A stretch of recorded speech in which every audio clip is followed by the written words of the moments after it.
జిలికర ఏకాంతం. నేను ప్రస్తుతం పనిచేసేది లస్కర్ బజార్ ప్రాథమిక పాఠశాలలో ఇస్తున్నాను. నా సర్వీసింగ్ ఇప్పుడు 27 సంవత్సరాలు అయింది. ఓన్లీ ప్రైమరీ టీచర్స్ తెలంగాణ రాష్ట్రంలో రాష్ట్ర నాయకత్వం కూడా ఉంచాను. తెలంగాణ ఉద్యమంలో కూడా పాల్గొన్నాను. నాకు తెలిసినంత వరకు ప్రాథమిక విద్య విషయం ఏంటిది, ప్రాథమిక విద్య పిల్లల అనుబంధం ఎలా ఉండాలి, ప్రైమరీ స్కూళ్ళలోనే ఎక్కువ కాలం పనిచేసినాను. పాఠశాలల్లో విద్యార్థుల యొక్క ఆర్థిక మానసిక ఇబ్బందులను దృష్టిలో పెట్టుకొని వాళ్ళ స్థాయికి డౌన్లో ఉండేసి అక్షర అభ్యాసం ఏ విధంగా ఉండాలి, అక్షరాలు ఏ విధంగా రావాలి, వాళ్ళు ఉచ్చరించడం ఏ విధంగా ఉండాలి, అభ్యసన సామర్థ్యాలు ఉపయోగించుకుంటూ వాళ్ళను అక్షరాల ద్వారా నుంచి మనం పై చదువులకు రావాలనే ఉద్దేశంతో. ఎందుకంటే ఒకప్పుడు చదువు రాకుండానే మధ్యన ఆపేసి డ్రాప్ అవుట్ అయ్యే పిల్లలు ఉండేవాళ్ళు. అలాంటి అవకాశం లేకుండా వాళ్ళను మానసికంగా ఉన్న ఇబ్బందులతో ఉన్నా కానీ వాళ్ళను దగ్గర తీసుకొని బడికి రాని పిల్లలను కూడా తీసుకొని నా సహాయశక్తిలో కృషి చేసి నా వంతు వాళ్ళకు సహాయ సహకారాలు అందించుకుంటూ ప్రేమతో తీసుకొని వచ్చేసి సంఖ్యను కూడా పెంచడం జరిగింది. పాఠశాలల్లో వాళ్ళకు విద్యాభ్యాసం కూడా బాగా చెప్పడం బాగుంటుందనే ఉద్దేశంతో వాళ్ళకు వర్ణమాల అక్షరమాల అభ్యసనం ఈ విధంగా చేస్తూనే ఇవాళ వాళ్ళకు తెలుగు రాయటం చదవటం వినటం అనే సూత్రాలతో మనం సక్సెస్ చేయడానికి ముందుకెళ్ళిపోయినా. నా జీవితం మొత్తం వాళ్ళతోనే గడపడం జరిగింది. క్రమేణా వాళ్ళు నా 27 సంవత్సరాల సర్వీసింగ్ లో చాలా ప్రయోజనం పొందిన వాళ్ళు చాలా మంది ఉన్నారు. కొంతమంది ఇబ్బందులతో ఉన్నా కానీ వాళ్ళను బయట 10వ తరగతి వచ్చినా ఆర్థికంగా లేకున్నా వాళ్ళ ఫీజులు కూడా కట్టుకుంటూ నా వంతు సహకారాలు అందించుకుంటూ వాళ్ళని ఒక మార్గవంతంగా మార్గదర్శక రూపంలో పోవాలని చేసే ఉద్దేశంతో నేను చాలా వరకు నా వంతు సాయం చేసిన. మళ్ళీ కూడా ఇప్పుడు వచ్చే 10th పిల్లలకు కూడా ఒక నా వంతు సహాయ సహకారాలు అందించుకుంటూ ప్రైజులు ఇవ్వటం కూడా జరుగుతుంది. 26 జనవరి కానీ 10th లో 1st, 2nd వచ్చిన మార్కులు ఇచ్చిన వాళ్ళకు కూడా నా వంతు నేను సాయం చేసుకుంటూ జరుగుతుంది.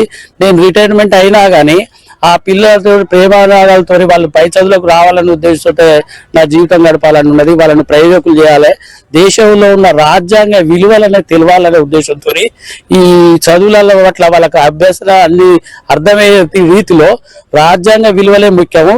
రాజ్యాంగం కనుక వచ్చినట్టయితే రాజ్యాంగ విలువలు కనుక తెలుగులో కనుక చదవటం నేర్చుకున్నట్టయితే చాలా ప్రయోజనం పొందుతారనే ఉద్దేశంతో ఉన్నది.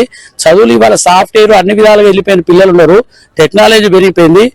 దీన్ని దృష్టిలో పెట్టుకొని మనం ప్రాథమిక నుంచి మొదలు పెట్టేస్తే హై స్కూల్ వరకు కానీ ఇవి ఓన్లీ కోర్టుకును అడ్వకేట్ అంటే జనరల్ గా కోర్టులో ఉన్న పోలీస్ డిపార్ట్మెంట్లకే ఉన్నది రాజ్యాంగం. మిగతా వాళ్ళకు అది వివరణ సరిగా లేకపోతుంది.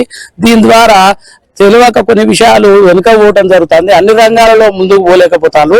దాన్ని దృష్టి పెట్టుకునే రాజ్యాంగ విలువలు తెలుసుకోవాలని నేను సోషల్ గా చెప్పుకుంటా 10th క్లాస్ వరకు చెప్పుకుంటూ వెళ్ళిపోయిన తెలుగు మీద నుంచి. హై స్కూల్లో కూడా నేను ఒక 7 సంవత్సరాలు చేయటం పెట్రోల్ బంకర్స్ హై స్కూల్ కుమార్పల్లిలో డిప్యూటేషన్ మీద పోయి చేయటం జరిగింది. అక్కడ వాళ్ళు కొంతమంది టీచర్లు లేకపోవడం వల్ల డిప్యూటేషన్ మీద పోటీ అయింది. నేను చేసేది 7th వరకే. నేను ఒక ఎడ్జిటీ ఉండి కూడా నా వంతు నా సహకారాలు అందించుకుంటూ వాళ్ళ పిల్లలకు అర్థమయ్యే తీరుగా తెలుగు భాష అప్పుడు నేను నేర్చుకున్నది. నా తల్లిదండ్రులు కూడా నాకు మాతృభాష నుంచి ముందుగా అక్కడి నుంచి వచ్చిన మామూలు గ్రామం నుంచి వచ్చాను. నేను కేశంపురం మండలం కలవల గ్రామం నాది. ఆ విధంగా అక్కడి నుంచి వచ్చుకుంటూ నేను ఇదే యూనివర్సిటీలో చదువుకుంటూ ఆర్ట్స్ కాలేజీలో డిగ్రీ పొంది నేను డిగ్రీ చేసుకుంటూ పోయి కూడా ఈ సమాజం ఉన్న పరిస్థితులను గమనించి ఎక్కడ పోయినా మనకు చదివే ముఖ్యమనేది నాకు అర్థమైంది. ఈ చదువు పట్లనే ఇంట్రెస్టింగ్ ఉంటే అన్ని విధాలుగా వాళ్ళకి అన్ని ప్రయోజనం పొందుతారనే ఉద్దేశంతో ఇప్పుడున్న టెక్నాలజీ పెరిగింది, దానికి నేను సపోర్ట్ ఇస్తున్నాను. పిల్లల తల్లిదండ్రులతో కూడా మాట్లాడుకుంటూ వాళ్ళ అవసరాలు ఏ విధంగా ఉన్నాయి, వాళ్ళ ఆర్థికంగా లేకుండా నేను హాస్టల్లో సీట్లు ఇప్పించుకుంటా నా సపోర్ట్ చేసుకుంటున్నా. నేను తెలంగాణ ప్రైమరీ టీచర్స్ అసోసియేషన్ జిల్లా సెక్రటరీ. నా పేరు జిలికర ఏకాంతం. నేను ఇది చేసుకుంటూ నా సేవలు అందిస్తూనే ఉంటాను. నేను రిటైర్మెంట్ అయిపోయినా కానీ మళ్ళీ వాళ్ళకు కావాల్సినటువంటి వాళ్ళకి ఆర్థికంగా నా సహకారానికి నేను రెడీగా ఉన్నాను. 1986లో సుజాత అనే మా భార్య పేరు సుజాత. 1986 23 ఇదే ఏప్రిల్ ఇదే రోజున మ్యారేజ్ జరగడం జరిగింది. 40 సంవత్సరాలు అయింది.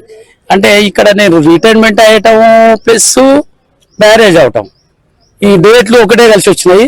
ఇది నేను చాలా అదృష్టంగా భావిస్తున్నాను. నాకు మా భార్య కూడా నాకు సహకారాలు అందించుకుంటూ నేను ఏ బడికి పోయినా కానీ ఇక్కడ స్కూల్కి పోయినా కానీ నాకు అన్ని విధాలుగా సహకారాలు అందించుకుంటూ ప్రేమాభిమానాలతో ఉన్నాం తప్ప మాకు ఎలాంటి విషయాలలో దూరం కాలేదు. ఒకరికొకరు అవగాహన చేసుకొని అర్థం చేసుకొని జీవితం గడుపుతున్నాము. మా పిల్లలు, మా తమ్ములు కానీ, మా కుటుంబం కానీ, ఉమ్మడి కుటుంబం కానీ ఉన్నాం. ఇప్పటి వరకు అందరం కలిసిమెలిసి జీవిస్తున్నాం తప్ప వేరే ఉద్దేశాలు నాకు స్వార్థం లేదు, ఇది లేదు. అందరం కలిసిమెలిసి వండుకుంటూ జీవితాన్ని గడపాలి. ఈ సమాజంలో ఒక పేరు ప్రఖ్యాతులు సంపాదించాలంటే నేను ఒక ఉపాధ్యాయునిగా నా సేవల వరకు నా జీవితం ఇప్పటి వరకు ధన్యమైంది. ఇంకా కొన్ని మార్పులు చేసుకోవాలని ఉన్నది. మంచి మంచి మంచి విషయాలతో, అవగాహన విషయాలతో చెప్పుకుంటా ఇంకా